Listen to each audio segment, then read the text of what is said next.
Okay so बच्चों मेरी voice clear है, वीडियो क्लियर है? एक बार रिस्पॉन्ड कर दो यस और नो में सारे बच्चे।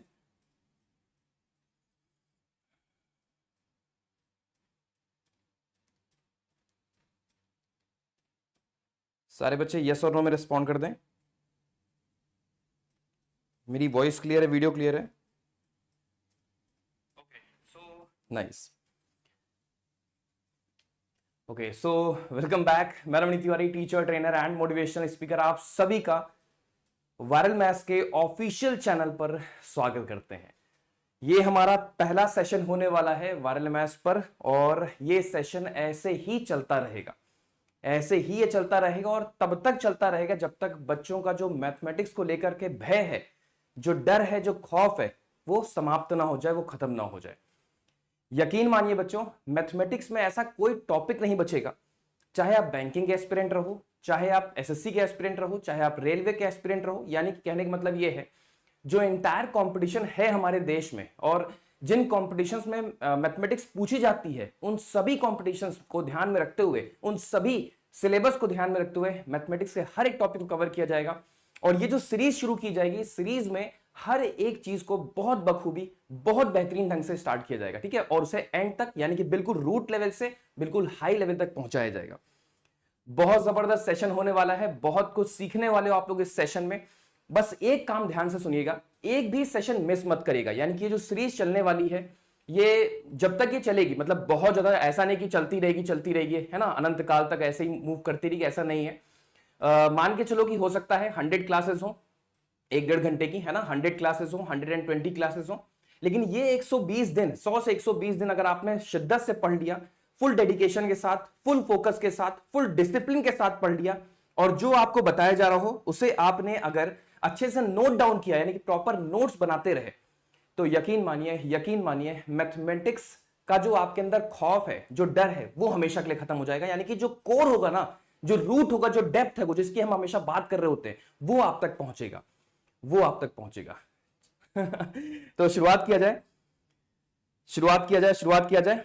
मैं देख पा रहा हूं कि हमारी पहली क्लास शुरू हो रही है, और मैं देख पा रहा हूं 1.1 यानी लगभग 1100 बच्चे यहां पर देख रहे हैं। नया चैनल है, बेशक नया चैनल है, और यकीन मानिए ये हमारे देश का सबसे बड़ा मैथमेटिक्स का चैनल बनेगा। मैं दावे के साथ इस बात को कह सकता हूं, ये हमारे देश का सबसे बड़ा मैथमेटिक्स का चैनल बनेगा, आज नहीं तो निश्चित कल। आज हम लोगों ने बिल्कुल बेसिक से शुरुआत किया है, बिल्कुल छोटे लेवल से शुरू किया है ना, लेकिन आप और हमारा साथ रहा, यानी कि ऐसे ही जैसे हम लोगों ने वायरल मैथ्स के शो को बहुत बड़ा बना दिया, देश का सबसे बड़ा शो बना दिया कैलकुलेशन को, जो सुबह सुबह 6 बजे चलता है वायरल मैथ्स, उसी प्रकार ये चैनल भी, और यहां पर जो पढ़ाई हो रही है वो हर एक बच्चे तक पहुंचेगी। एक चीज और, एक बड़ा कमिटमेंट हम और करेंगे, यहां पर जितना भी चीजें यहां पर आपको दी जा रही होंगी, ये ऐसा कभी नहीं होगा कि इसको हम बीच में रोक करके हम कहेंगे बाकी की जो स्टडीज है वो आपको पेड बैच में कंटिन्यू करनी होगी, ऐसा कभी नहीं होगा। यहां पर जो हम आपको पढ़ा रहे हैं, ये जो सीरीज चल रही है, ये तब तक ऐसी ही चलती रहेगी जब तक पूरा हमारा सिलेबस ओवर ना हो जाए, है ना, और जब तक मुझे ऐसा ना फील हो जाए कि हाँ यार बस हो गया, है ना, मोर देन इनफ है, मैंने बच्चों को मैक्सिमम चीजें प्रोवाइड कर दी हैं, तब तक ये चीजें ऐसी ही आपको फ्री ऑफ कॉस्ट मिलती रहेंगी, ठीक है।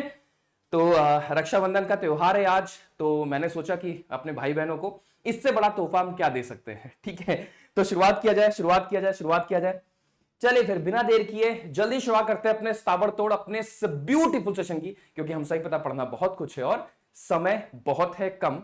सो बच्चों, आज का टॉपिक है नंबर सिस्टम। अब बच्चे सोच रहे होंगे सर नंबर सिस्टम को ही आपने क्यों चुना। देखो बच्चों, मैथमेटिक्स में दो चीजें सबसे अधिक आपको देखने को मिलेगी, मतलब कहा जाता है कि ये इन दो चीजों के बिना मैथमेटिक्स अधूरी है, मतलब मैथमेटिक्स है ही नहीं, है ना। इन दो चीजों के बताओ क्या क्या हो सकती हैं वो चीजें। नंबर 1 है नंबर्स, बिना नंबर्स के मैथमेटिक्स कैसी। मतलब आप सोच के देखो कि ऐसा ऐसा कोई क्वेश्चन नहीं होगा, ऐसा कोई टॉपिक नहीं होगा, है ना, ऐसा कुछ भी नहीं होगा, ऐसा कोई फॉर्मूला नहीं बनोगा जहां पर नंबर्स का यूज ना हो। तो बिना नंबर्स के मैथमेटिक्स का है ही नहीं कोई, है ना, मतलब तो आप कल्पना ही नहीं कर सकते बिना नंबर्स के। और दूसरी चीज है कैलकुलेशन। तो इन दो ही चीजों पर पूरी पूरी मैथमेटिक्स हमारी आधारित है, और इन दोनों ही चीजों पर हम लोग अपना काम शुरू करते हैं, ठीक है। तो सबसे पहले हमारे सामने नंबर सिस्टम। नंबर सिस्टम में आपको जानना जरूरी है कि आखिर नंबर्स होते क्या हैं, नंबर्स की आवश्यकता ही क्यों पड़ी, नंबर्स की उत्पत्ति कहां से हुई, नंबर्स कहां से आए हमारे जीवन में। ऐसा तो है नहीं कि ईश्वर देखे गए थे, ईश्वर ने सिर्फ इंसान दिया, इंसानों ने नंबर्स को जन्म दिया। ईश्वर ने सिर्फ इंसानों को जन्म दिया, इंसानों ने अपनी आवश्यकताओं को पूरा करने के लिए नंबर्स की खोज की, ठीक है।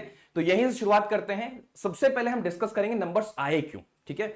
सबसे पहले जो स्टोरी है बच्चों वो ये है, जैसे अगर हम बात करें स्टोन एज की, अब आप कहोगे सर इसकी तो जरूरत ही नहीं है, इसको हम लोग क्यों समझ रहे हैं, ना एसएससी में पूछा जाएगा कि नंबर्स की खोज कैसे हुई, ना बैंकिंग में पूछा जाएगा, ना रेलवे में, तो हम इस बारे में क्यों जान रहे हैं। बच्चों देखो, किसी भी चीज से आपको मोहब्बत तभी हो सकती है जब आप उसके बारे में पूरी तह तक खोज करके रखो, ठीक है। अगर आप कभी भी किसी भी चीज के बारे में आप सोचना, अगर आप ऊपर ऊपर पढ़ोगे तो आपको वो चीज कभी नहीं अच्छी लगेगी। आपकी मैथमेटिक्स वीक है ना, उसके पीछे का रीजन ये है क्योंकि आपने कंपटीशन को क्रैक करने के लिए मैथमेटिक्स पढ़ा है, मैथमेटिक्स से मोहब्बत है इसलिए मैथमेटिक्स को नहीं पढ़ा है, इसीलिए मैथमेटिक्स आपकी वीक है। मेरी भी वीक थी। जब मैंने मैथमेटिक्स को समझना शुरू किया, जब मुझे महसूस हुआ कि यार मैथमेटिक्स इतनी खूबसूरत हो सकती है, मैथमेटिक्स इतनी अच्छी हो सकती है, तो मैथमेटिक्स को लेकर के मेरा जो इंटरेस्ट था, जो प्यार था, वो बढ़ता चला गया और हम आपके सामने आज एज ए फैकल्टी खड़े हैं, ठीक है। तो किसी भी सब्जेक्ट को जब तक आप उसकी तह को नहीं समझोगे, उस सब्जेक्ट का यूसेज क्या है, क्यों बना, जब तक आप वहां तक नहीं पहुंचोगे तब तक आपको वो सब्जेक्ट कभी नहीं समझ में आएगा, वो सिर्फ और सिर्फ आपको परेशान कर रहा होगा, ठीक है। तो आपको जानना जरूरी है, ठीक है। एक बार अगर आप जान गए तो आपको बहुत आसानी से हर एक कैलकुलेशन, आप हर एक क्वेश्चन को आप समझना शुरू कर दोगे, और तह तक जानना तो जरूरी ही होता है यार, है ना। तो शुरुआत करते हैं कि नंबर्स की खोज आखिर हुई क्यों। बच्चों स्टोन एज की अगर हम बात करें, मैंने वैसे वायरल मैथ्स फाउंडेशन बैच जो था हमारा, मैंने उसमें डिस्कस कर रखा है, ठीक है। उसमें मैंने थोड़ा सा डिस्कशन किया था, आज थोड़ा सा डिटेल में करेंगे उस बारे में कि जब स्टोन एज हुआ करता था, यानी कि पाषाण युग जिसको हम लोग कहते हैं, उस समय पर हमारे पास नंबर्स नहीं होते थे, और तब एक बड़ी समस्या ये होती थी कि सभी के पास कैटल्स होते थे, जानवर होते थे, और वो अपने जो बगल में जंगल या फिर जहां पर भी वो चरवाने उनको जाते थे, वो एक साथ लेके गए, उनके पास बहुत सारे जानवर हुआ करते थे, 10 हो गए, 50 हो गए, 60 हो गए। अब वो लेके जाए 60, लेकिन जब घर वापसी करें शाम के टाइम तो एक दो गायब हो जाए, उनको मालूम ही ना चले। 50 लेके गए, 50 आए ही ना, 40 दिया, उनको लगता था कि यार भीड़ कम जैसी महसूस हो रही है, बट क्या पता उतनी ही हो। तो ऐसा करते करते कभी वो ज्यादा आ जाए, कभी कम आ जाए, कभी किसी और का लेके चले आए, कभी अपना किसी को देके चले आए, ठीक है। तो इस तरह से उनको बड़ी समस्या रही कि यार करें तो करें क्या। अब इसी के एडिशन, क्योंकि है तो मनुष्य ही, है ना, सोचने पर उसका कोई अंकुश तो है नहीं, सोचने से ही उत्पत्ति हुई है सभी चीजों की। तो उसने क्या सोचा, उस समय के लोगों ने क्या सोचा कि एक काम करते हैं, जो हमारे कैटल जा रहे हैं, जो हमारे जानवर जा रहे हैं, उनके साथ साथ हम पत्थर लेके चलेंगे। मतलब अगर हमारे पास लेट सपोज 20 गायें हैं, अगर 20 गायें जा रही हैं कहां पर, जंगल में, तो हम 20 पत्थर लेंगे, और जहां जहां वो खड़े होकर के, है ना, चर रही होंगी अपने घास को, हम वहां वहां पत्थर रख देंगे, हम वहां वहां पत्थर रख देंगे। जब हम पत्थर रखेंगे तो जब हम उनको वापस लेकर आ रहे होंगे, तो जितने पत्थर होने चाहिए उतनी हमारे पास गायें होनी चाहिए, यानी कि कैटल्स होने चाहिए, यानी कि जानवर होने चाहिए। अगर पत्थर अधिक हैं, जानवर कम है, इसका मतलब हमारी जो गाय है या फिर हमारा जो जानवर है कहीं ना कहीं मिसिंग है, उसको ढूंढने की आवश्यकता है। या फिर ऐसा सोचो कि अगर पत्थर कम है और गाय अधिक है, तो इसका मतलब हम क्या समझेंगे कि इसका मतलब बाहर की हम गाय को लेके चले आए हैं, है ना, किसी और की गाय को हम लेके चले आए हैं। तो यहां से कहीं ना कहीं उत्पत्ति हुई कि यार हमारे पास पत्थर के माध्यम से हम अपनी कैलकुलेशंस कर सकते हैं, अपने कैटल्स को काउंट कर सकते हैं। लेकिन एक समस्या भी इसी के साथ साथ जन्म ली। वो समस्या क्या रही? वो समस्या ये रही कि कई बार ऐसा हुआ यार पत्थर ही मिस हो गया। अब पत्थर, आप अब 100 गाय किसी के पास है, क्या 100 पत्थर लेके चलोगे? मतलब कितना बड़ा बोझ। आप 100 गायों को संभाल रहे हो, साथ में साथ आप 100 पत्थरों को भी लेके ढोके चल रहे हो, और गलती से अगर एक पत्थर कहीं गिर गया तो आप टेंशन में अलग, यार लगता है एक गाय अधिक आ गई। या फिर अगर आपने कहीं और से ज्यादा पत्थर उठा लिया तो आप टेंशन में ही उस जंगल में ही बैठे हो, घर ही नहीं आ रहे हो कि यार मेरी 2 गाय चोरी हो गई, 2 गाय मेरी गायब हो गई, हम करें क्या। तो पत्थर एक अलग से बोझ, पत्थर तो वैसे ही बोझ होता है। तो यहां से यहां पर जो इनका ये डिस्कवरी हुई नंबर्स, मतलब कैलकुलेशन को लेकर के, वो कहीं ना कहीं स्थगित हुई, रुकी नहीं यार, इससे काम नहीं चलने वाला, इससे काम नहीं चलना, कुछ और हमारे पास होना चाहिए, कुछ और हमारे पास होना चाहिए। तब वहां पर उत्पत्ति होती है हमारे नेचुरल नंबर्स की, यानी कि प्राकृतिक संख्याओं की। बात समझ आ रही है? आप थोड़ा सा नोट डाउन करेंगे और उसके माध्यम से हम लोग समझने का प्रयास करेंगे बच्चों। जैसे अब यहां पर बच्चों उत्पत्ति होती है किसकी? नेचुरल नंबर्स की, यानी कि प्राकृतिक संख्याओं की। सारे बच्चे नोट डाउन करते चलेंगे, नोट करना जरूरी है, तभी माइंड में सारी बातें रह पाएंगी, ठीक है। तो सबसे पहले उत्पत्ति होती है बच्चों की इन चीजों की, नेचुरल नंबर्स की। अब ये क्या है? ये बच्चों प्राकृतिक संख्याएं हैं, ठीक है। ये प्राकृतिक संख्याएं, इनको प्राकृतिक कहते हैं। मतलब क्यों हम इनको प्राकृतिक कहते हैं? मान के चलो ये ईश्वर ने दे दिया इनको, इसलिए हम लोग प्राकृतिक कहते हैं, ठीक है। ये ईश्वरी, क्योंकि सबसे पहले यही है। तो ये कहां से शुरुआत होती है इनकी शुरुआत होती है 1 से, 1 2 3 4 5 एंड सो ऑन। तो ये कहां से आए? 1 2 3। इन लोगों ने, मतलब उस समय के लोगों ने, उस समय के जो मनुष्य थे, उन्होंने सोचा कि यार ये हमारे पास आ गया, अब हम सही जगह पर हैं, मतलब हम सही कैलकुलेशन परफॉर्म कर सकते हैं। कि अगर हमारे पास एक गाय है तो उसको हम 1 कहेंगे, अगर 2 है तो उसको हम 2 कहेंगे, 3 है तो उसको हम 3 कहेंगे, 4 है तो 4, 5 है तो 5, अनंत समय तक ये ऐसे बढ़ते रहेगा, 1 2 3 4 एंड सो ऑन, कहां तक? इन्फिनिटी तक। ठीक है। ये बच्चा कह रहा सर वायरल मैथ्स के हिस्ट्री चैनल पर आपका स्वागत है, सब कुछ बनेगा। मैंने तो हमेशा एक बात कह रखी कि हम जब तक आपको डेप्थ नहीं दे देते ना, तब तक मुझे सुकून नहीं महसूस होता। और यही चैनल, यही वजह है 24/7 के साथ साथ मुझे इस चैनल को शुरुआत करने के लिए, यही वजह है।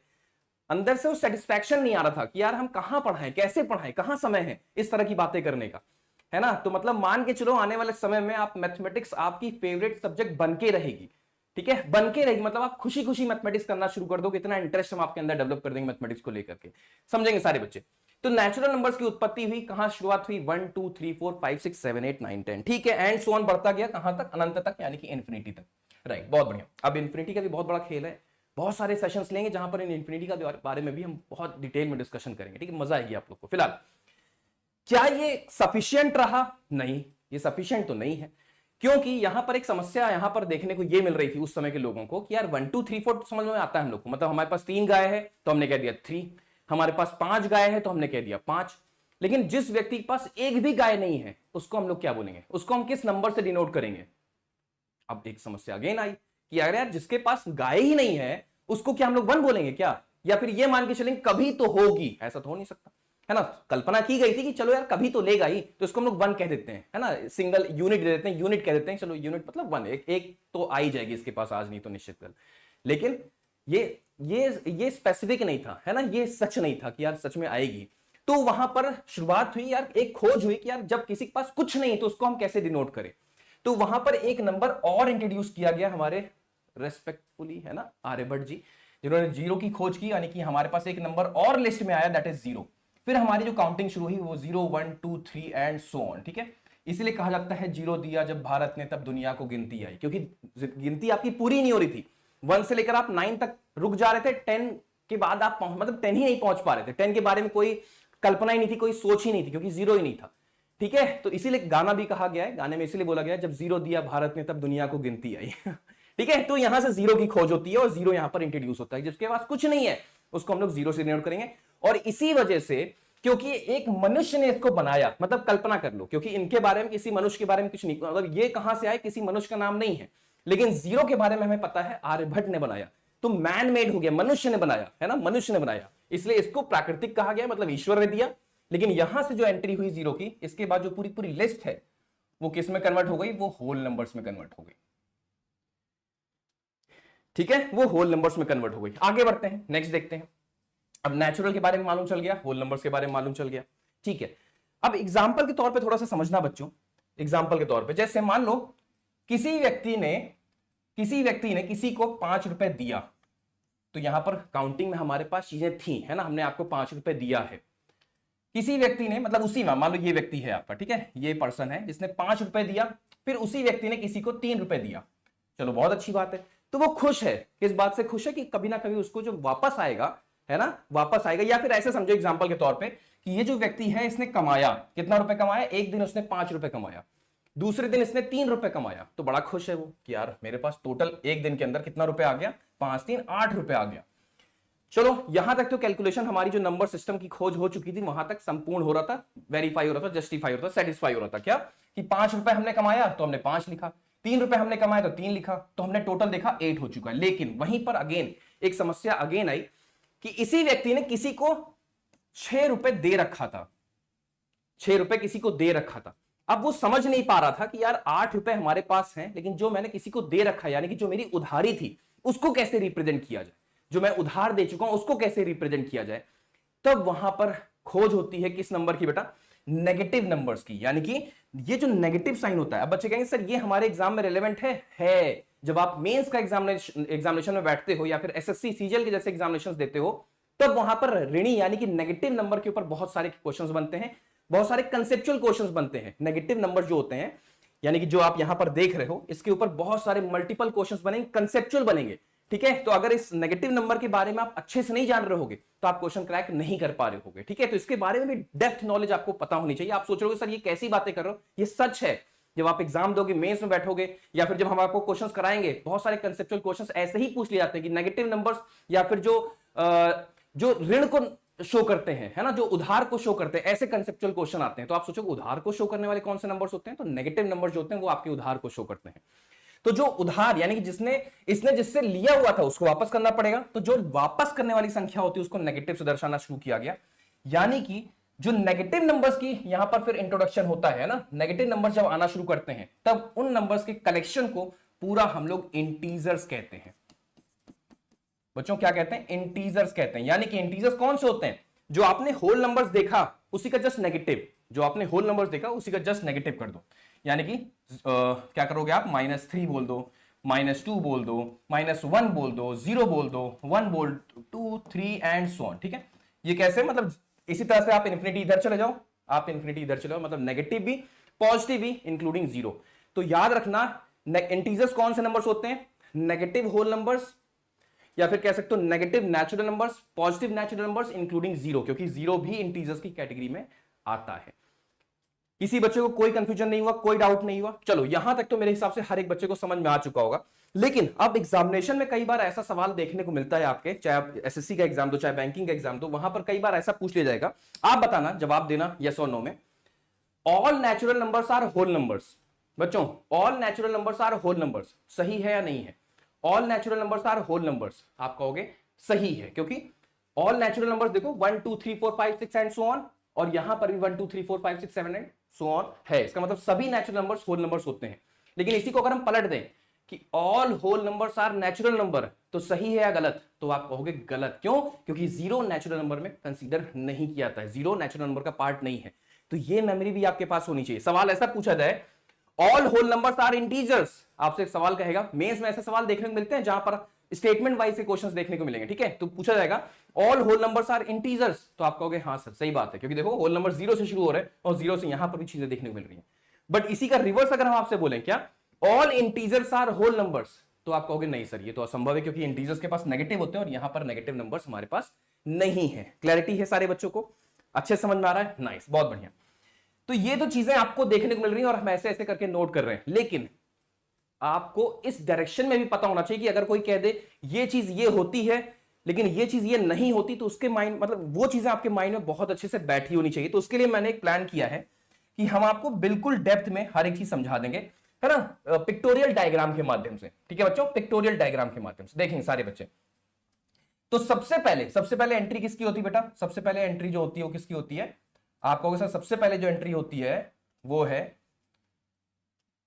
सबसे पहले जो एंट्री होती है बेटा वो है आपके नेचुरल नंबर्स की। ठीक है, ये आपका क्या हो गया? Natural numbers. ठीक है, नोट कर लिया होगा आप लोगों ने। ये क्या है बच्चों? सबसे पहले जो एंट्री हुई थी हमारे ब्रह्मांड में, हमारे कार्य क्षेत्र में, वो क्या था? Natural numbers. ठीक है, इसको नोट कर लेना, जिसके बारे में आपने पीछे लिख रखा है कि कहां से शुरू होते हैं ये 1 2 3 एंड सो ऑन। ठीक है, इसके बाद एंट्री हुई थी किसकी बच्चों? इसके बाद हमारी जो एंट्री हुई थी वो किसकी हुई थी?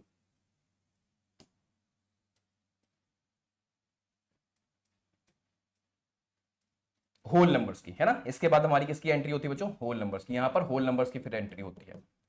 याद रखना होल नंबर्स कहां से आते हैं? जब 0 इंक्लूड हो जाता है, 0 1 2 3, है ना, ऐसे आना शुरू हो जाता है। तो ये आपका क्या हो गया? ये आपका हो गया हमारा होल नंबर्स हो गए। ठीक है, समझ में आ गया? आगे बढ़ते हैं। तीसरा हमारा क्या, कौन सा सर्कल आएगा बच्चों? इसके बाद हमारी एंट्री होती है इंटीजर्स की। ठीक है, इंटीजर्स की फिर एंट्री होती है जहां पर नेगेटिव नंबर्स को भी इंक्लूड किया जाता है, राइट। नेगेटिव नंबर्स को भी फिर इंक्लूड किया गया और वहां से हमारी शुरुआत हुई इंटीजर्स की। ठीक है, इनको आप नोट करते चलो, आपके लिए थोड़ा सा आसान हो जाएगा। तो यहां पर हम नोट कर देते हैं, क्या है ये आपका इंटीजर्स हो गया। ठीक है, नंबर सिस्टम पढ़ रहे हो तो अच्छे से पढ़ो, यानी कि इसमें नेगेटिव भी है, 0 भी और पॉजिटिव भी। जैसे एग्जांपल के तौर पे -4 भी है, -5 भी है, 0 भी है, 1 भी है, 2 भी है एंड सो ऑन। ठीक है, यहां पर इंटीजर्स आ गए। अब इंटीजर्स के बाद क्या होता है बच्चों? इंटीजर्स के बाद एंट्री होती है हमारे रैशनल नंबर्स की। इनके बारे में भी जान के रखो, ये भी बहुत इंपॉर्टेंट है एग्जामिनेशन में, इनके ऊपर बहुत सारे सवाल देखने को मिलते हैं। क्या है ये आपका है रैशनल नंबर। बिल्कुल डेप्थ में पढ़ोगे, हर एक चीज बहुत बारीकी से पढ़ोगे, कहीं पर भी कोई कंफ्यूजन नहीं होने वाली। रैशनल नंबर कौन से नंबर्स होते हैं बच्चों?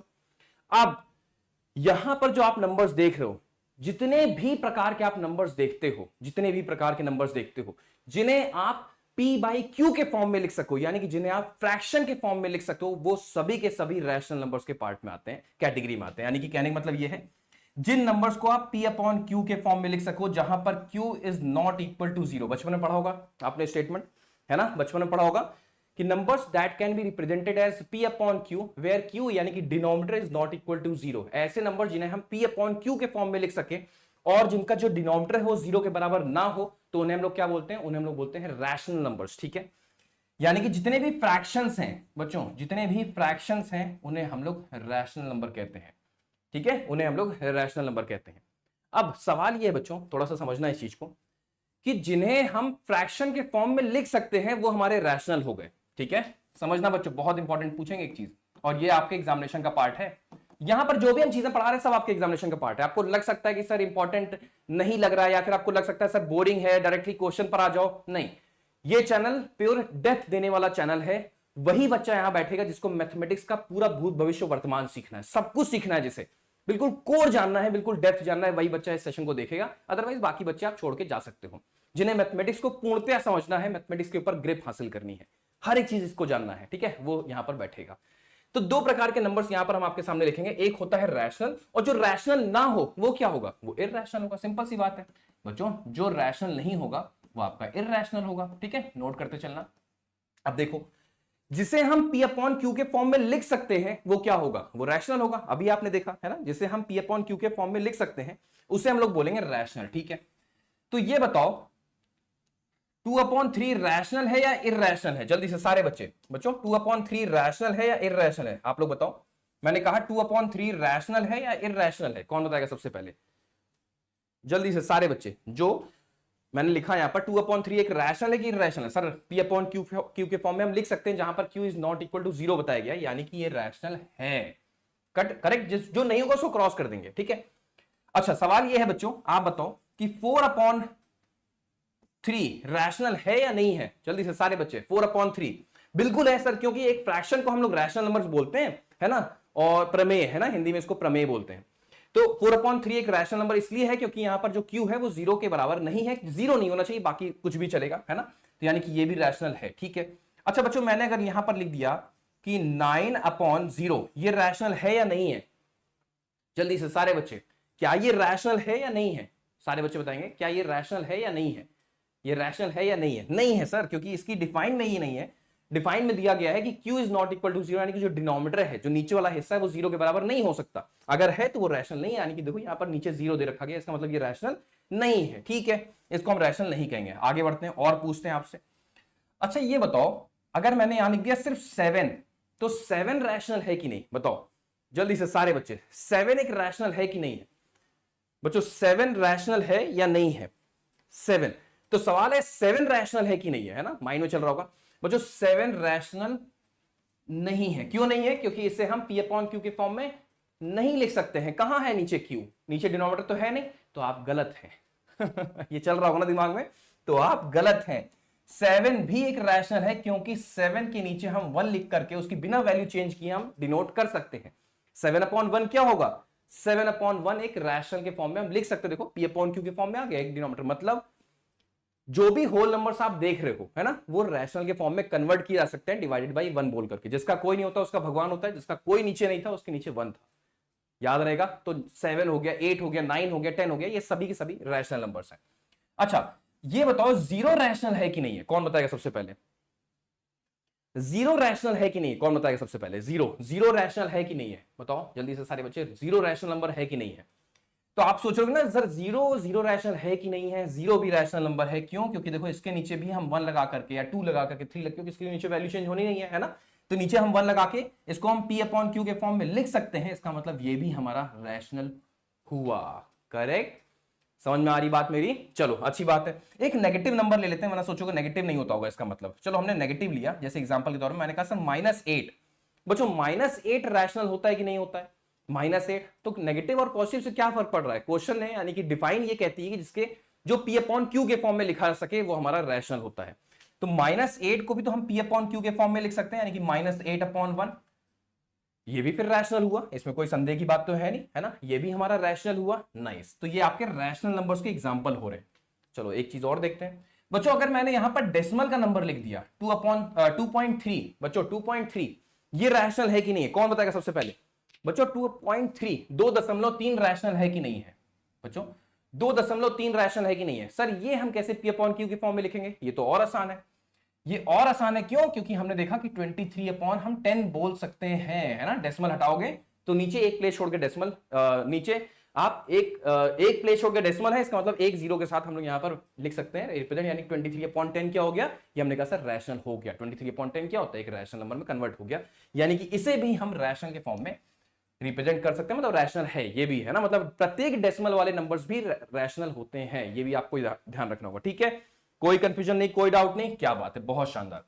अच्छा सवाल अगर ऐसा कुछ आ जाए कि 2.444 एंड सो ऑन, अब बताओ ये रैशनल है कि नहीं है? बच्चों ये रैशनल है कि नहीं है? कौन बताएगा सबसे पहले? 2.444 एंड सो ऑन, ये रैशनल है कि नहीं है? कौन बताएगा सबसे पहले? सोच समझ के बताना, कोई जल्दबाजी नहीं, कोई गलती नहीं होनी चाहिए। 2. सर इसे हम लोग P अपॉन Q के फॉर्म में कैसे लिखें? क्योंकि 4 का अंत तो हो नहीं रहा है, 4 का अंत तो हो नहीं रहा, 4 बढ़ता जा रहा है, बढ़ता जा रहा है, बढ़ता जा रहा है, तो इसका मतलब ये रैशनल नहीं हो सकता, क्योंकि इसे हम P अपॉन Q के फॉर्म में नहीं लिख सकते हैं। इसका मतलब ये कैसी कैटेगरी में जाएगा? इररैशनल की कैटेगरी में जाएगा। जवाब दो, जवाब दो। अब बच्चे कह रहे हैं सर, कुछ लोग कह रहे हैं यस सर, कुछ लोग कह रहे हैं नो सर, यानी कुछ बच्चे कह रहे हैं सर रैशनल है, कुछ बच्चे कह रहे हैं इररैशनल। सोचो कितनी बेसिक चीज हम आपसे पूछ रहे हैं और इतनी बेसिक चीजों में बच्चों की इतनी बड़ी संख्या में गलती हो रही है। अब आपको इस चैप्टर का जो वेटेज है वो समझ में आया? अगर ये बेसिक चीजें आपको नहीं आती होंगी तो कैसे आप सोचोगे कि आप सीजीएल क्वालिफाई कर दोगे? कैसे आप सोचोगे कि आप बैंकिंग का मेंस क्वालिफाई कर दोगे? यहीं पर खेलेगा एग्जामिनर। मेंस में ऐसे बहुत सारे कंसेप्चुअल क्वेश्चंस बनते हैं जहां पर रैशनल और इररैशनल के बारे में पूछ लेता है, हमें जानकारी नहीं उसके बारे में कुछ। तो ये सीखना जरूरी है, इसलिए हम कह रहे हैं कि जो सिखाया जाएगा बिल्कुल कोर, बिल्कुल डेप्थ के रूप में सिखाया जाएगा। इतना सा भी आपको डाउट जीवन में नहीं बचेगा। मैथमेटिक्स का हम जो भी टॉपिक उठाएंगे वो इसी तरह से पढ़ा रहे होंगे।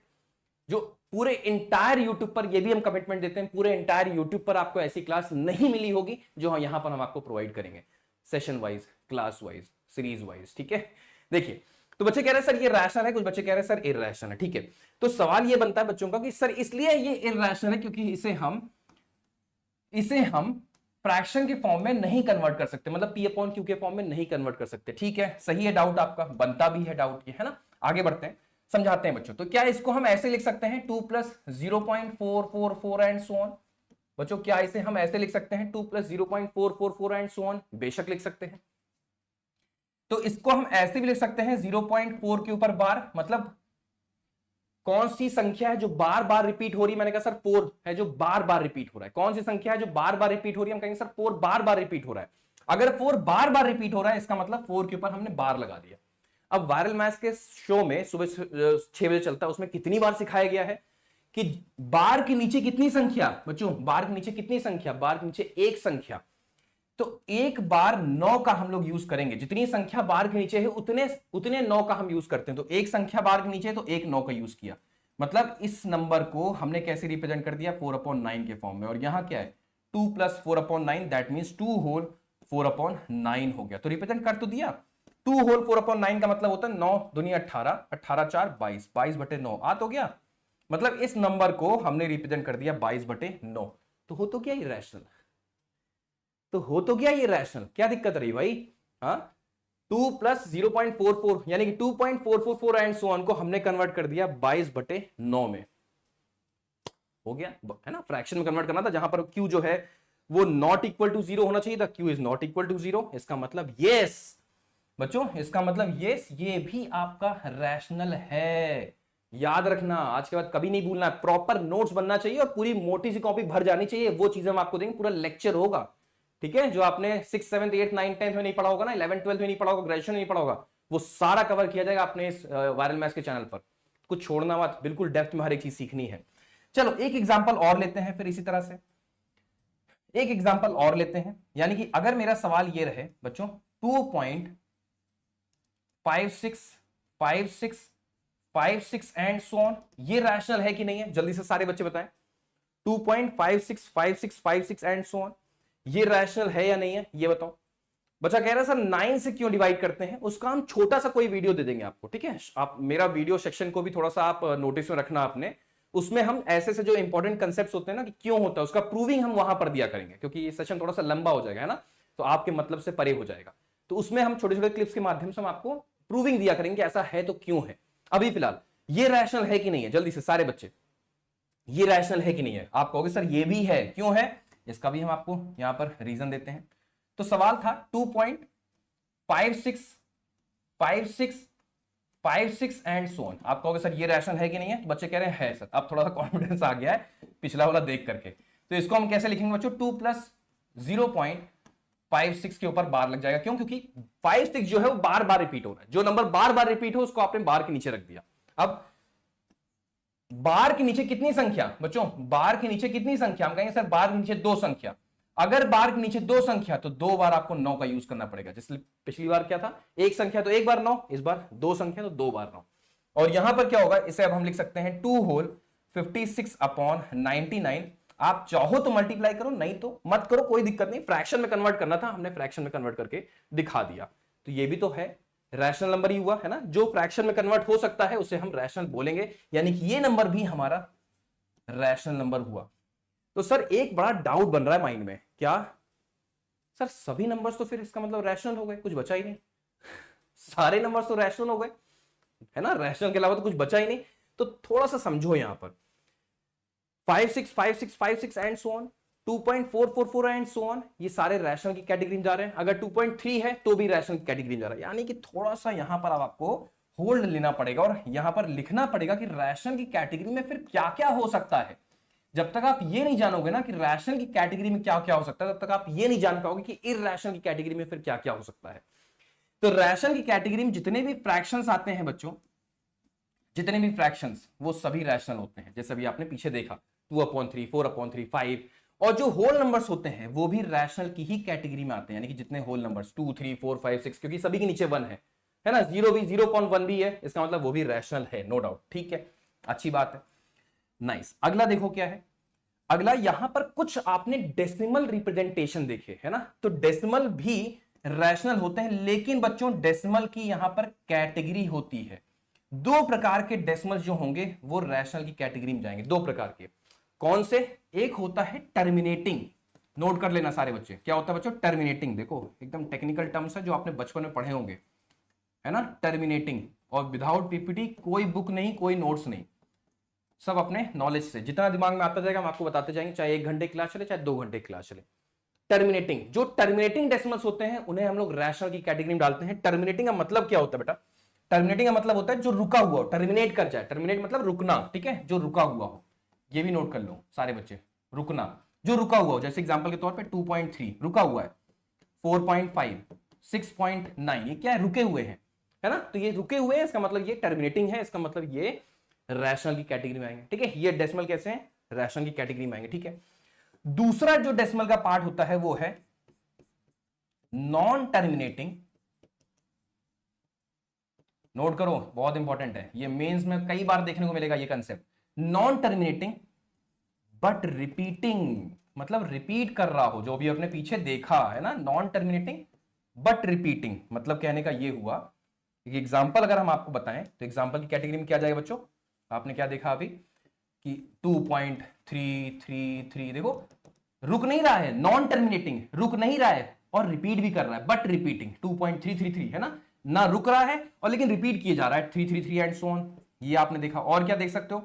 4.565656, मतलब रुक नहीं रहा है, एंड सो ऑन लगा हुआ है, रुक नहीं रहा है, एंड सो ऑन लगा हुआ है ना, आगे बढ़ता चला जा रहा है, अनंत काल तक बढ़ता जा रहा है, लेकिन रिपीट भी साथ में कर रहा है। तो नॉन टर्मिनेटिंग बट रिपीटिंग, अगर रिपीट कर रहा है भले ही ना रुके, कोई दिक्कत नहीं है, तो वो भी किसकी कैटेगरी में जाएगा? रैशनल की कैटेगरी में जाएगा। इजी है, कोई कंफ्यूजन नहीं है। अब जो तीसरा डेसिमल बचता है वो बड़ा खतरनाक है, ठीक है, वो बड़ा खतरनाक है। देखो जो तीसरा डेसिमल बनेगा वो कौन सा डेसिमल है? वो है NTNR, NTNR, ठीक है, NTNR, ये बड़ा खतरनाक है। ये जो NTNR है ना, ये मेरे वायरल मैथ्स फाउंडेशन वाले बच्चे जो हैं उनको पता होगा। जो NTNR है ये बच्चों होता है इररेशनल की कैटेगरी, ये है इररेशनल। अब आप कहोगे सर ये क्या होता है? इररेशनल के लिए NTNR नया शब्द कहां से आ रहा है? तो NTNR को जानने के लिए बच्चों, NTNR को जानने के लिए थोड़ा सा डिटेल में यहां पर जाएंगे। तो यहां से शुरुआत होती है आपके इर्रेशनल की। अगर आपको इर्रेशनल के बारे में जानना है तो आपको एंटी एनआर के बारे में जानना जरूरी है। ठीक है, इर्रेशनल। तो एंटी एनआर का मतलब क्या होता है बच्चों, किसी बच्चे को पता है एंटी एनआर की डिफाइन क्या है? एंटी एनआर की डिफाइन है नॉन टर्मिनेटिंग, मतलब जो ना रुक रहा हो, नॉन टर्मिनेटिंग बच्चों, नॉन टर्मिनेटिंग, नॉन रिपीटिंग मतलब ना टर्मिनेट करे, मतलब ना ही रुके, रुक नहीं रहा है वो, है ना, एंड सो ऑन, बढ़ता जा रहा है, बढ़ता जा रहा है, बढ़ता जा रहा है, नाइस। और ना ही रुक रहा है और ना ही रिपीट कर रहा है, रिपीट भी ना करे, मतलब थोड़ा सा अजीब हो गई बात ना।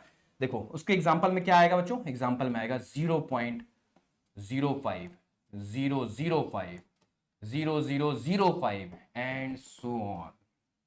अब बार लगा के दिखाओ। पहले क्या था 0.44444, तो आपने 4 के ऊपर बार लगा दी क्योंकि आपको पता है 4 रिपीट कर रहा है। फिर क्या था 0.565656, तो आपने देखा 56 रिपीट कर रहा है, तो आपने 56 के ऊपर बार लगा दिया। अब लगाओ बार, बार लगा के दिखाओ। आप कहीं नहीं सकते हो कि कौन सा नंबर, हम पूछें कौन सा नंबर रिपीट कर रहा है, आपको 05 नहीं कर रहा है, 005 भी नहीं कर रहा है, 0005, तो रिपीट कोई नहीं कर रहा है, मतलब आप बार लगा ही नहीं सकते हो। तो ऐसी कैटेगरी जो बनेगी वो होती है इर्रेशनल नंबर्स की, यानी कि एंटी एनआर, नॉन टर्मिनेटिंग, नॉन रिपीटिंग। समझ में आ गया? ठीक है। नवनीत, अच्छा एंटी एनआर बच्चे कह रहे हैं, एंटी नवनीत तिवारी है, ओके ठीक है, ठीक है। तो ये हो गया एंटी एनआर, ये कैटेगरी हो गई। एक एग्जांपल और ले लो, थोड़ा सा डाउट में अगर हो रहे होगे तो 0 पॉइंट या फिर 2 से स्टार्ट कर लो, कोई दिक्कत नहीं, ऐसा नहीं 0 से ही शुरू होता है।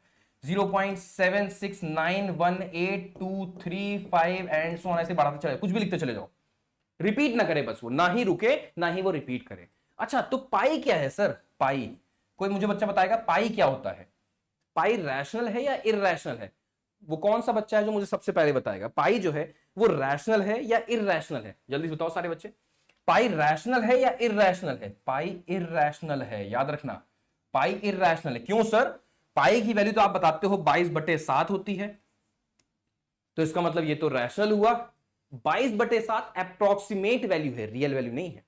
पाई की रियल वैल्यू 22/7 नहीं होती, उसे हम लोग यूज करते हैं सिर्फ कैलकुलेशन को आसान बनाने के लिए। ये भी जान लो, ये भी बहुत बड़ा मिथ है, बच्चों को लगता है 22/7 वो एग्जैक्ट वैल्यू नहीं है बच्चों। एग्जैक्ट वैल्यू अगर आप जाओगे तो बहुत लंबी होती है, 3.1428 एंड सो ऑन, ये भी कभी रिपीट नहीं करता, ये भी अनंत काल तक ऐसे ही चेंज होता चला जाएगा, बदलता चला जाएगा। 14 क्रॉस 28 कर दोगे अगर गलती से आप, तो 392 आ जाएगा, आगे वाई लगा दोगे तो वो बात अलग है, हमारा कोड बन जाएगा, ठीक है, वाई 392। फिलहाल यहां देखो तो 3.1428 एंड सो ऑन बढ़ता चला जाएगा अनंत काल तक। बहुत सुपर कंप्यूटर बने जिन्होंने पाई की अलग अलग वैल्यूज निकाली, पता नहीं कितने डेसिमल प्लेस तक निकाली, वो कभी रिपीट नहीं किया।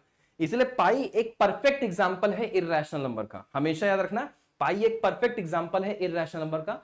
इससे अच्छा एग्जांपल कुछ नहीं हो सकता, क्योंकि आपके लाइफ में है ये, आप डेली इसको देख रहे हो। बाकी नंबर्स तो आप अज्यूम करते हो, ये डेली अपनी लाइफ में देखते हो, 3.14 एंड सो ऑन, ठीक है, समझ में आ गया? तो ये आपके पाई की वैल्यू हो गई। अच्छा और भी सर बता दो, है ना, और भी सर आप मुझे बता दो कि और क्या क्या हो सकता है एक इररेशनल नंबर का एग्जांपल। जितना रूट की वैल्यू होती है, जैसे √2 ले लो, जिसे आप सॉल्व नहीं कर सकते, √3 बोल दो, क्यूब रूट ऑफ 10 बोल दो, आप सॉल्व नहीं कर सकते ना इनको, आप डेसिमल, जैसे मान लो स्क्वायर रूट ऑफ 16 मैंने बोला, 16 का स्क्वायर रूट, तो आप बोलो सर 4 आ गया, वो तो होल नंबर हो गया, वो तो रैशनल हो गया। फिर जिसे आप सॉल्व नहीं कर पा रहे हो, मतलब उसको आप डेसिमल में तोड़ना पड़ जाएगा आपको, है ना, जो मतलब परफेक्ट स्क्वायर ना हो, परफेक्ट क्यूब ना हो, अगर आपको उसका स्क्वायर रूट निकालने को कहा जाए, क्यूब रूट निकालने को कहा जाए, तो ऐसे नंबर जो होते हैं वो भी आपके इररेशनल की कैटेगरी में जाएंगे, ठीक है, ऐसे नंबर्स भी आपके इररेशनल की कैटेगरी में जाएंगे। समझ में आ गया? समझ में आ गया? हाँ, ऑल रूट वैल्यू। तो मेरे हिसाब से इससे बेहतरीन आपने रैशनल और इररेशनल के बीच में अंतर नहीं देखा होगा, है ना, हमेशा के लिए अब आप लोग को याद हो चुका होगा। तो अपने सर्कल को कंप्लीट कर लें जिससे कि आप प्रॉपर नोट्स बना सको, ये जो हम बना रहे थे। तो इन सभी को अगर हम किसी एक बड़े से सर्कल में रखना चाहें बच्चों, इन सभी को अगर हम किसी एक बड़े से सर्कल में रखना चाहें तो वो सर्कल कैसा होगा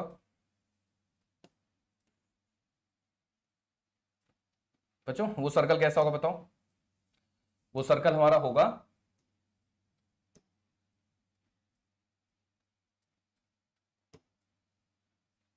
वो सर्कल हमारा होगा कैसा बच्चा? वो होगा रैशनल का, है ना। रैशनल के अंदर सारे नंबर्स आते हैं, आप देख पा रहे हो, रैशनल के अंदर सारे नंबर्स आते हैं। रैशनल में इंटीजर्स भी शामिल है, होल नंबर्स भी शामिल है, नेचुरल नंबर्स भी शामिल है, जितने भी हैं सारे के सारे शामिल है ना।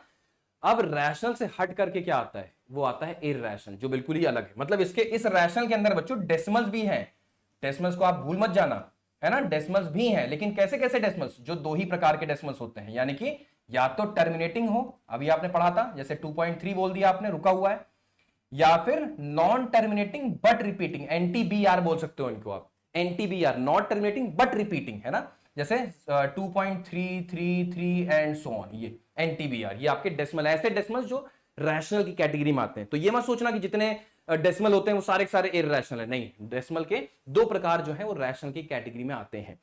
अब अगला जो हिस्सा है वो किस चीज का है बच्चों, अगला जो हिस्सा है वो किन चीजों का है,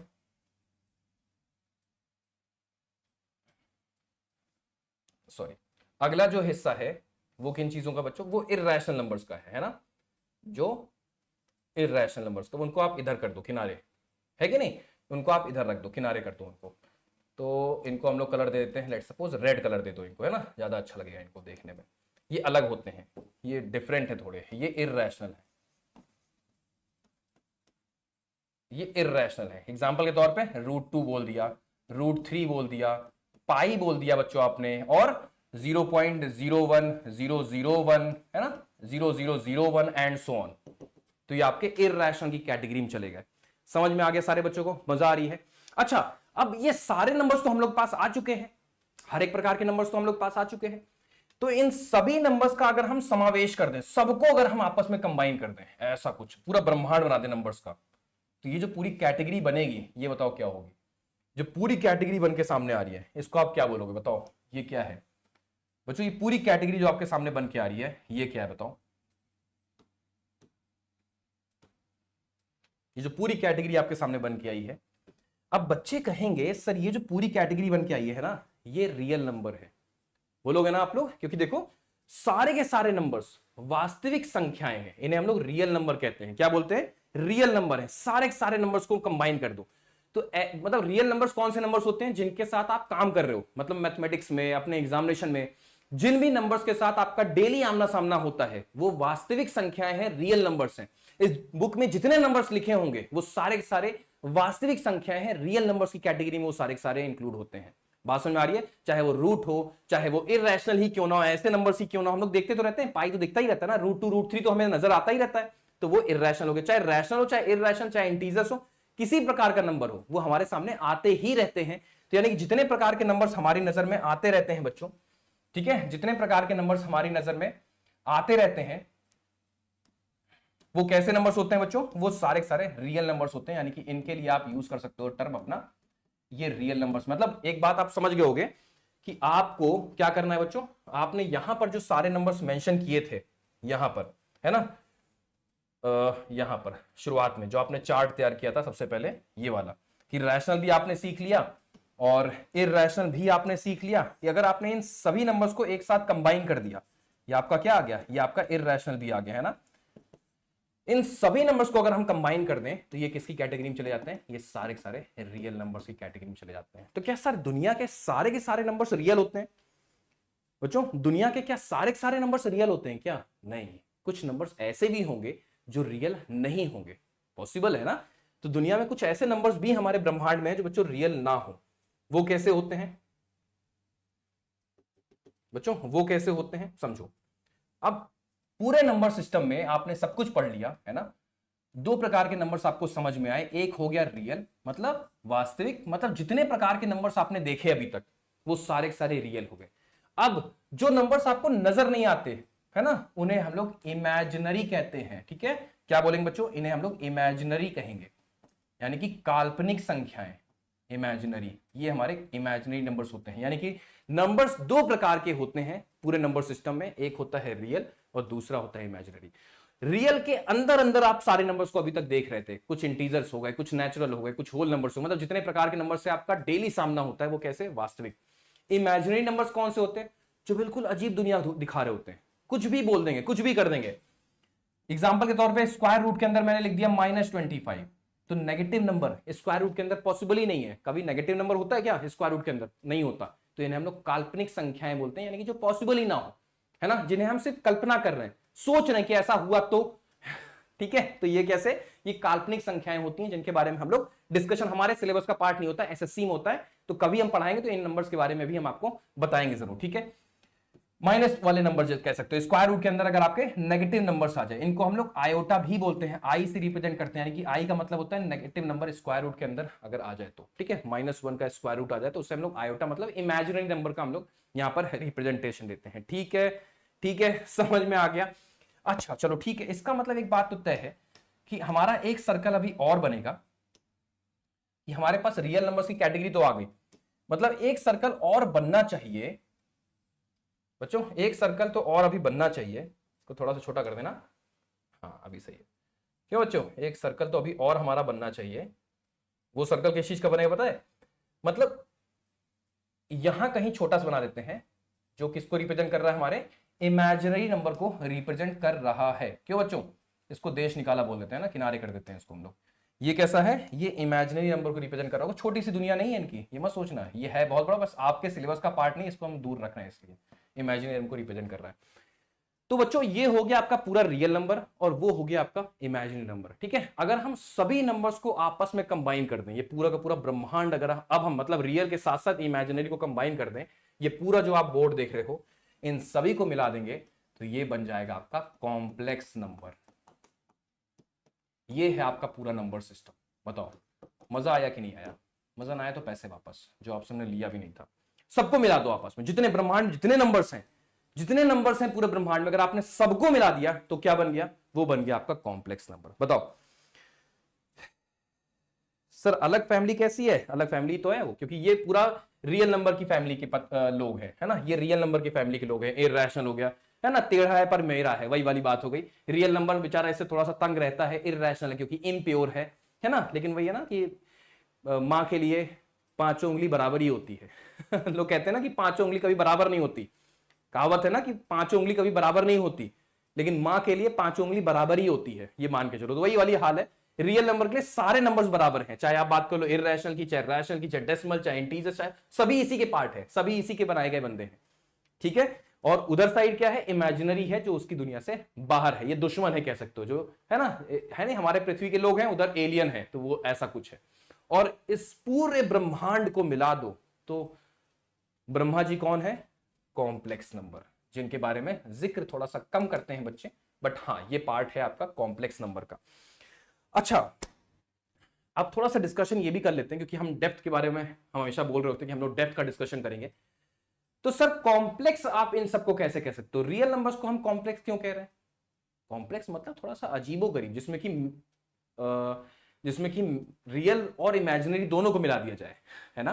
कॉम्प्लेक्स नंबर के दो नंबर्स हैं, देखो रियल और इमेजिनरी को दोनों को मिला दो तो कॉम्प्लेक्स बनता है, एक तरह से देखा जाए तो सर रियल को हम कैसे मिला दे रहे हैं कॉम्प्लेक्स के साथ, है ना। तो समझो सारे बच्चे, थोड़ा सा इसका भी एक एग्जांपल ले ही लो। तो मैंने कहा कि अगर मैंने यहां पर लिख दिया बच्चों 5, तो बताओ ये कॉम्प्लेक्स कहीं से नजर आ रहा है? जवाब दो बच्चों, ये कॉम्प्लेक्स कहीं से नजर आ रहा है कि ये कॉम्प्लेक्स नंबर है? आप लोग बोलना यस और नो कि सर ये कहीं से भी नजर आ रहा है कि कॉम्प्लेक्स नंबर है। तो हमने इसको कॉम्प्लेक्स क्यों बोले, इसको क्यों हम लोग बोल रहे हैं जटिल संख्या है? ये कैसे बोल सकते हैं? ये तो कितना प्यारा सा कितना सुंदर सा 5 लिखा हुआ है, इसको होल बोल दो आप सर, इसको इंटीजर बोल दो, इसको आप नेचुरल नंबर बोल दो, इसको आप फ्रैक्शन चलो बोल दो, हम 5/1 अज्यूम कर लेंगे, इसको हम कॉम्प्लेक्स क्यों बोल रहे हैं? नहीं दिख रहा ना, दिखेगा, ठीक है। मैथमेटिक्स यही तो खूबसूरती है मैथमेटिक्स की। हम क्यों कहते हैं मैथमेटिक्स से मोहब्बत किया करो यार, एक बार डूब के तो देखो। कहते नहीं कि उसकी आंखें इतनी गहरी थी कि तैरना नहीं आता था फिर भी डूबना मुनासिब समझा, ठीक है तो वही है मैथमेटिक्स की खास बात, यही है कि इसकी आंखें इतनी खूबसूरत है कि आप डूबना ही मुनासिब समझोगे, नहीं आता तैरना फिर भी हम डूबेंगे, ठीक है। तो ये मैथमेटिक्स की खास बात है कि ये 5 कहां से कॉम्प्लेक्स लग रहा भाई है। अभी आपने सीखा था कि इमेजिनरी को हम लोग कैसे रिप्रेजेंट करते हैं बच्चों? इमेजिनरी को हम लोग आई से रिप्रेजेंट करते हैं। तो बस हम देखो क्या करने वाले हैं अभी इसके साथ। अभी हम लोग करेंगे, हम लोग लिखने वाले हैं बच्चों 5 + 0 टाइम्स ऑफ आई। लो लिख दिया 5 को, मतलब 5 को हमने इमेजिनरी पार्ट का यूज करते हुए लिख दिया, 5 + 0 टाइम्स ऑफ आई।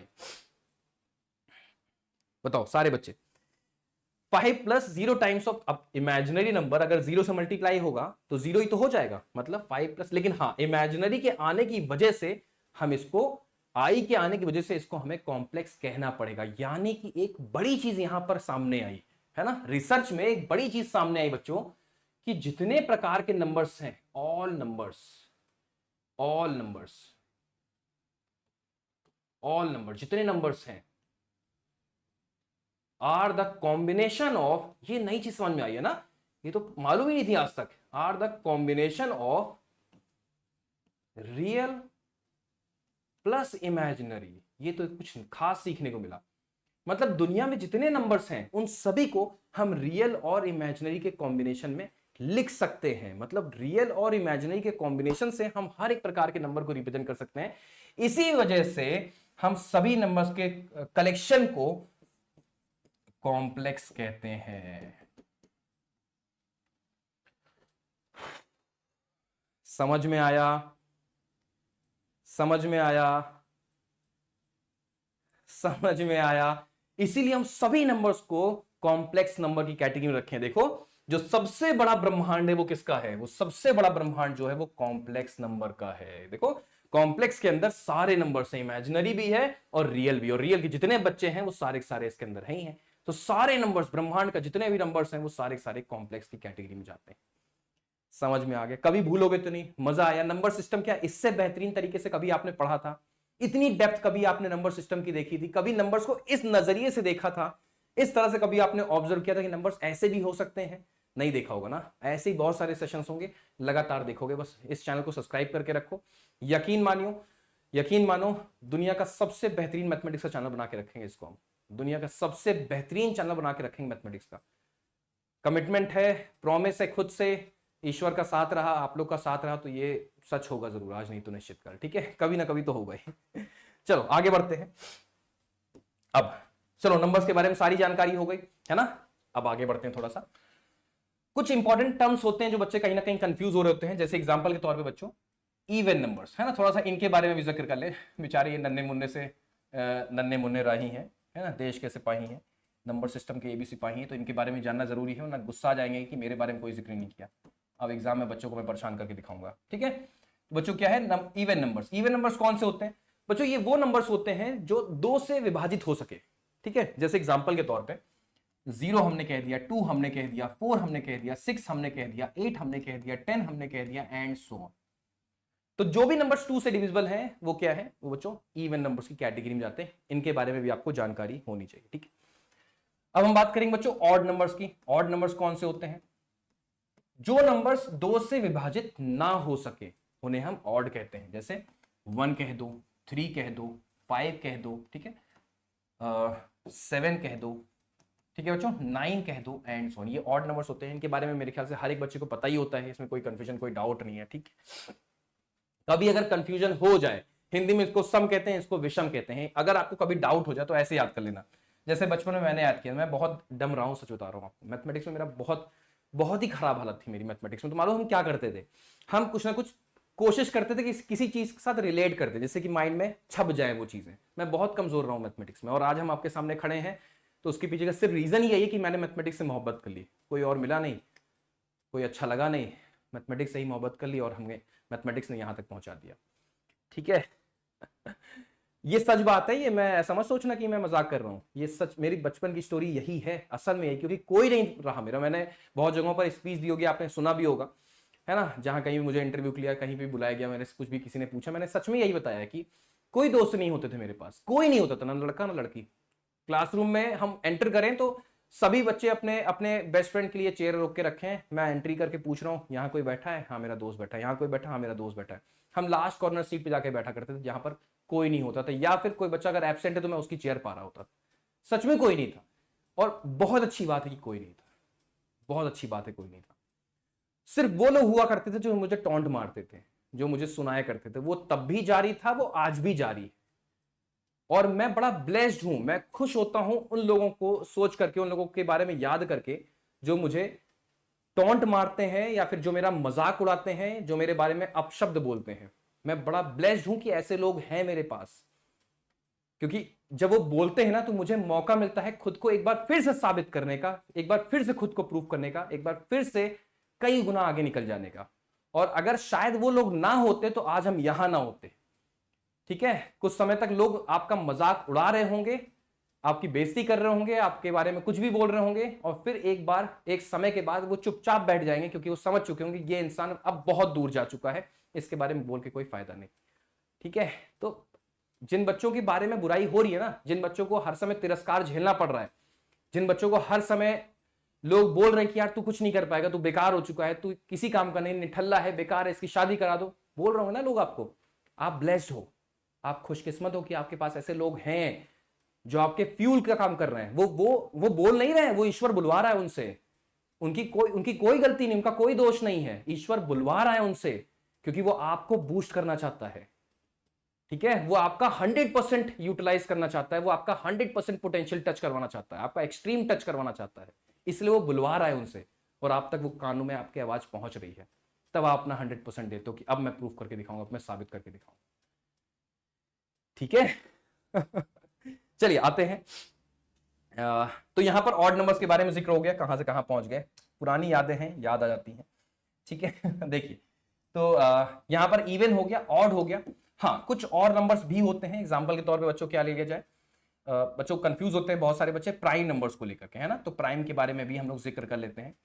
बच्चों प्राइम नंबर्स कौन से होते हैं बताओ?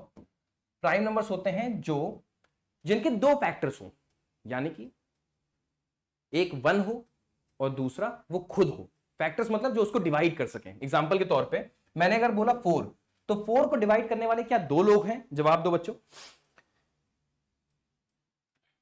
4 को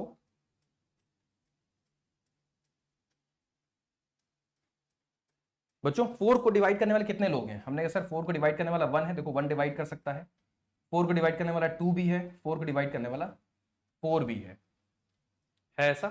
तो इसका मतलब देखो 1 2 4 3 लोग हो गए ना, हमें 2 ही चाहिए, 2 से ना कम ना 2 से ज्यादा।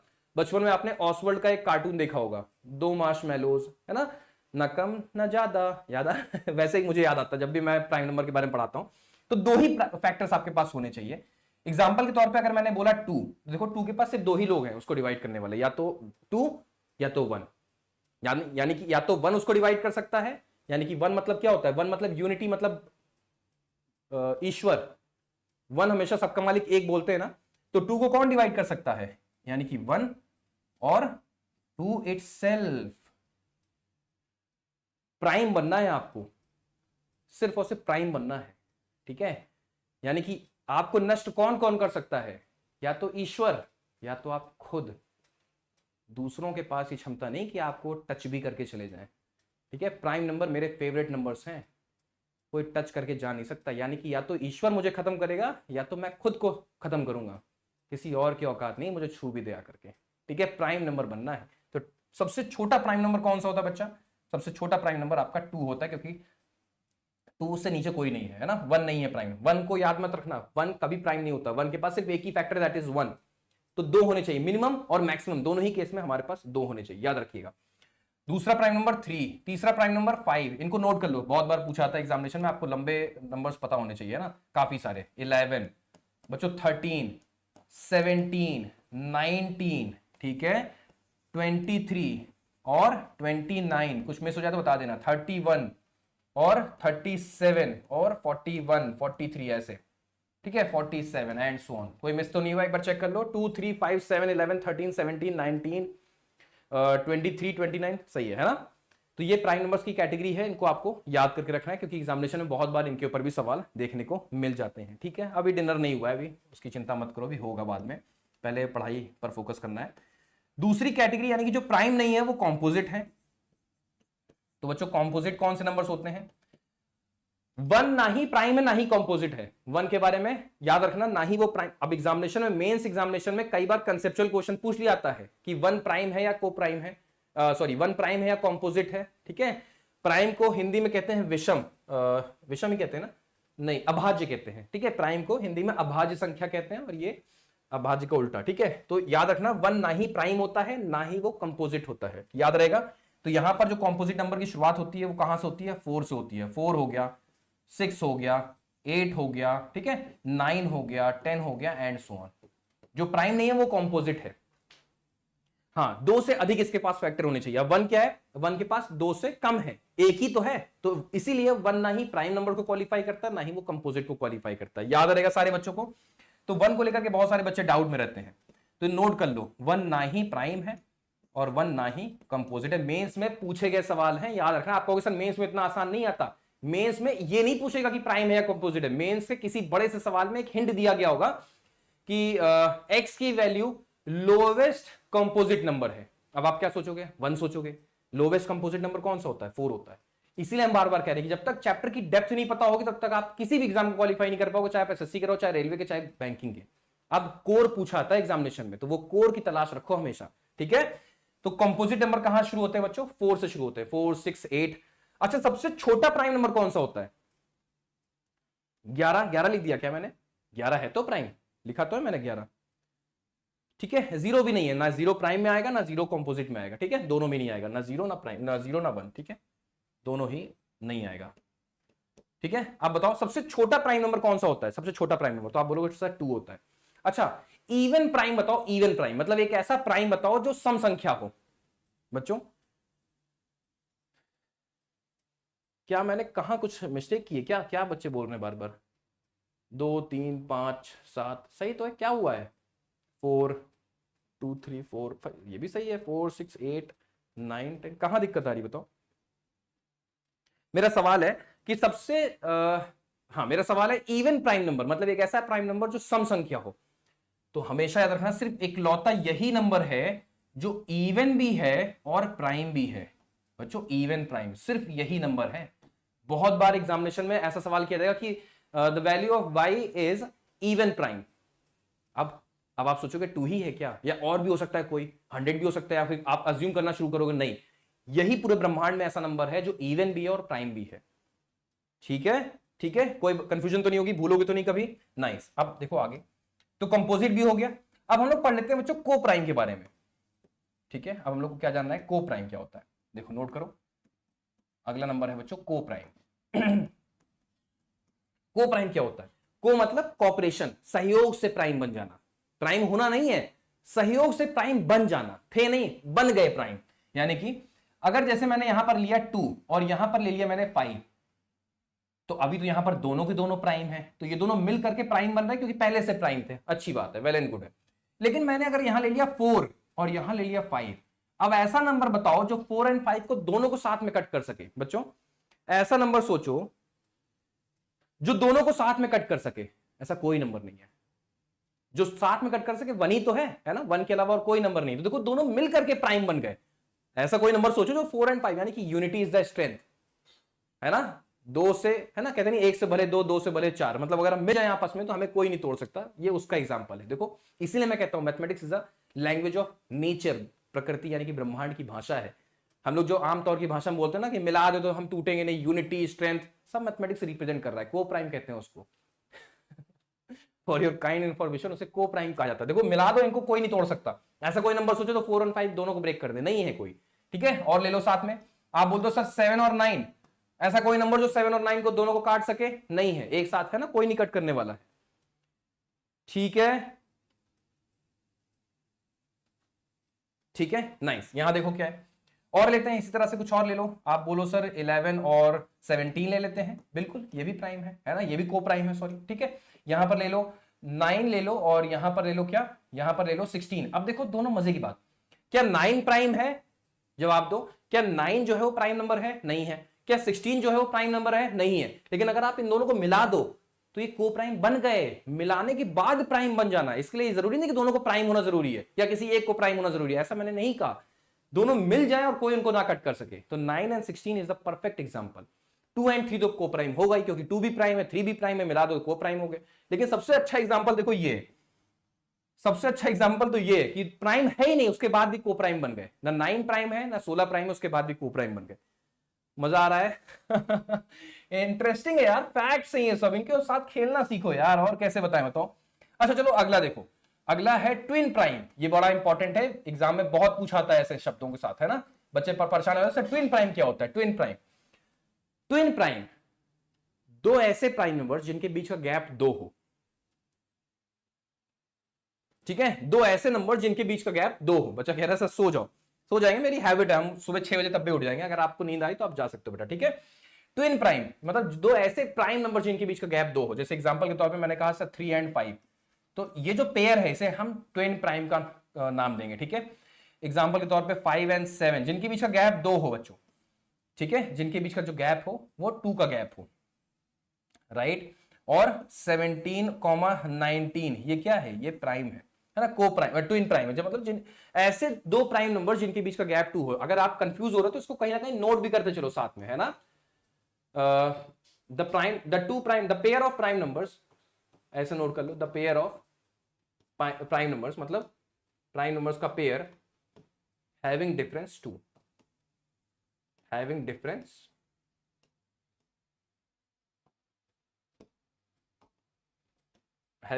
2, ठीक है।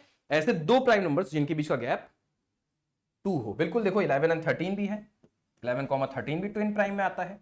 बच्चा पूछ रहा है सर 29 एंड 31, बेशक ये भी आपका प्राइम में ही आता है, ठीक है। ये को प्राइम मतलब ट्विन प्राइम है, ये ट्विन प्राइम है, मतलब इन दोनों के बीच का गैप 2 होना चाहिए, सभी के बीच का गैप देखो 2 है। The pair of prime number having difference 2, ठीक है।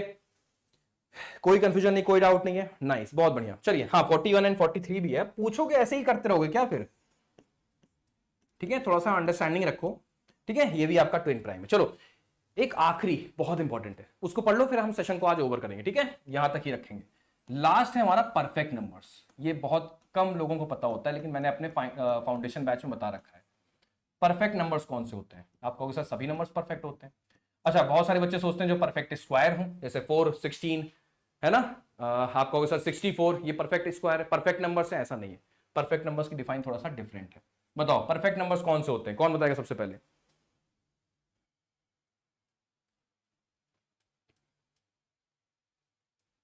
कौन बताएगा सबसे पहले कि सर परफेक्ट नंबर्स कौन से होते हैं, बताओ सबसे पहले परफेक्ट नंबर कौन से होते हैं बताओ। ये बहुत एग्जाम में आता है, बता रहे हैं हम, ये मजाक मत समझना, मेरी किसी बात को आप हल्के मत लेना, ये मत सोचना रवनीत सर बस बता रहे हैं।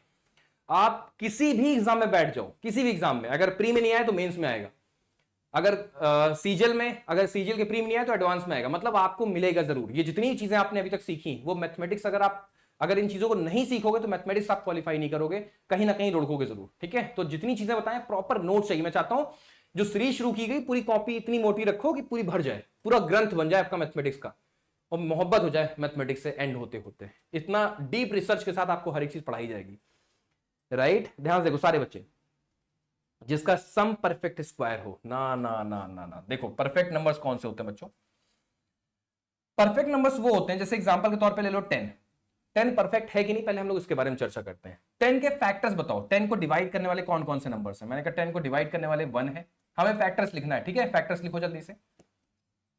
10 को डिवाइड करने वाले कौन कौन से नंबर्स हैं, मैंने कहा सर 1 है, और 2 भी डिवाइड कर लेगा, और बच्चों मैंने कहा सर 5 भी डिवाइड कर लेगा, और बच्चों मैंने कहा सर 10 भी डिवाइड कर लेगा।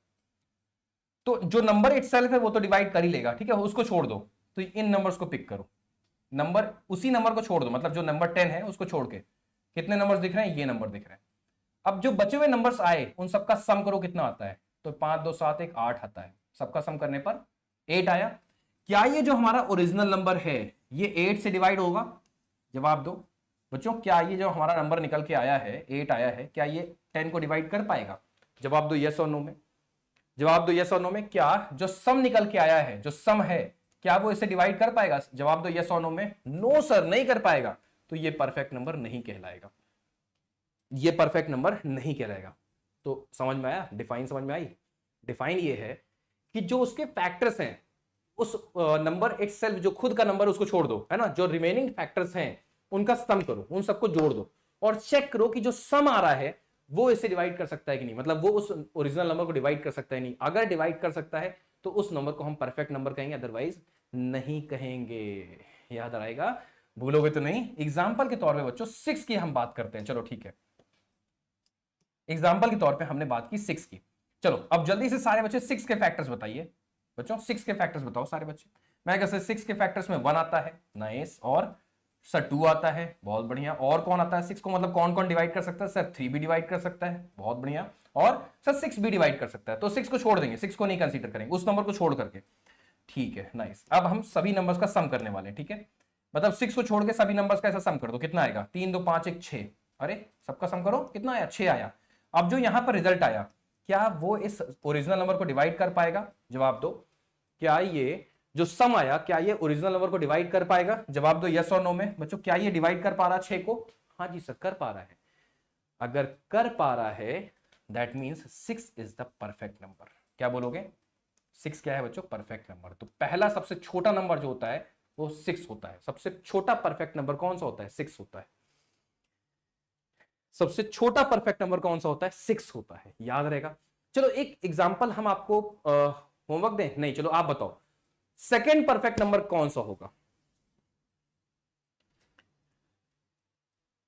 सेकंड परफेक्ट नंबर दूसरा 6 के बाद कौन सा नंबर होगा जो परफेक्ट नंबर कहलाएगा? ये पूछा गया सवाल है मेंस में। अब सोचो, पता ही नहीं था इसके बारे में, किसी ने पढ़ाया नहीं आज तक, किसी ने बताया नहीं, और मैंने बहुत पहले बता रखा है, बहुत बार बता रखा है। जो अगर बच्चा मुझे रेगुलरली फॉलो कर रहा होगा, बहुत बार बता रखा है। तो ऐसी छोटी छोटी चीजें पूछ ली जाती है, इसलिए हम कहते हैं ना डीप अंडरस्टैंडिंग चाहिए सब्जेक्ट की। और इसीलिए मैथमेटिक्स का पूरा एक चैनल ही बना दिया गया है कि यहां पर हम और आप मिलकर रिसर्च किया करेंगे। ना मतलब पढ़ेंगे नहीं, रिसर्च होगा, प्रॉपर रिसर्च होगी हर एक टॉपिक पर। अगला परफेक्ट नंबर कौन हो सकता है? अब बच्चों ने गूगल किया होगा तुरंत, परफेक्ट नंबर खट खट खट खट निकल के आ गया। ढूंढा नहीं है इन लोगों ने, मैं लिख के दे सकता हूं, इन्होंने ढूंढा नहीं होगा। तो अगला परफेक्ट नंबर होता है बच्चों 28। यकीन नहीं है तो आप चेक कर लो। चलो 28 के बारे में जानने की कोशिश करते हैं। 28 के फैक्टर्स बताओ। मैंने कहा सर 1 जो है परफेक्ट नंबर, सॉरी 1 जो है उसका फैक्टर है, मतलब 28 को डिवाइड करता है। हाँ जी। फिर 2 आएगा, और कौन डिवाइड करता है? सर 4 भी डिवाइड करता है, सर 7 भी डिवाइड करता है, सर 14 भी डिवाइड करता है 28 को, और सर 28 करता है। तो नंबर इटसेल्फ को छोड़ दो, उसी नंबर की बात नहीं करेंगे ना, उसको छोड़ करके बात करेंगे हम लोग। ठीक है, ठीक है। अब हम क्या करने वाले हैं कि उसको छोड़ दो, है ना, मतलब जो नंबर इटसेल्फ था उसको हमने छोड़ दिया, 28 को हटा दो। बचे हुए नंबर्स का सम करो, कितना आता है? तो 1 + 2 3, 3 + 4 7, 7 + 7 14, 14 + 14 28। जो सम निकल के आया है, क्या ये सम ओरिजिनल नंबर को डिवाइड कर सकता है? तो जवाब दो यस और नो में। हाँ जी, डिवाइड कर ले रहा है ना। 28 से डिवाइड करोगे 28 को तो 1 आएगा, डिवाइड हो रहा है। क्यों बच्चों? 28 से 28 डिवाइड हो रहा है, इसका मतलब जो हमारा अगला परफेक्ट नंबर है वो कौन सा है? वो 28 है।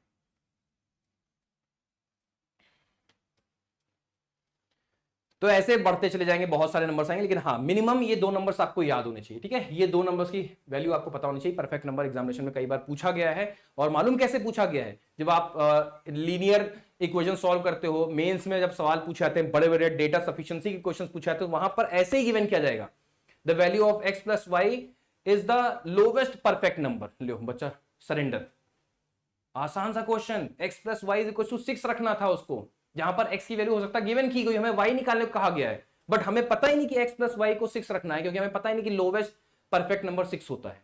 हो गया 2 नंबर का सवाल, जहां पर मेंस का क्वेश्चन, आप हलवा क्वेश्चन जो आप देख करके सॉल्व कर सकते थे, आप नहीं कर पाए। क्यों? क्योंकि आपको परफेक्ट नंबर के बारे में नहीं पता। तो ये डीप अंडरस्टैंडिंग तब आती है जब आप रिसर्च मोड पर उतरते हो। क्वांट, मैं बार बार कहता हूं, क्वांट रीजनिंग नहीं है।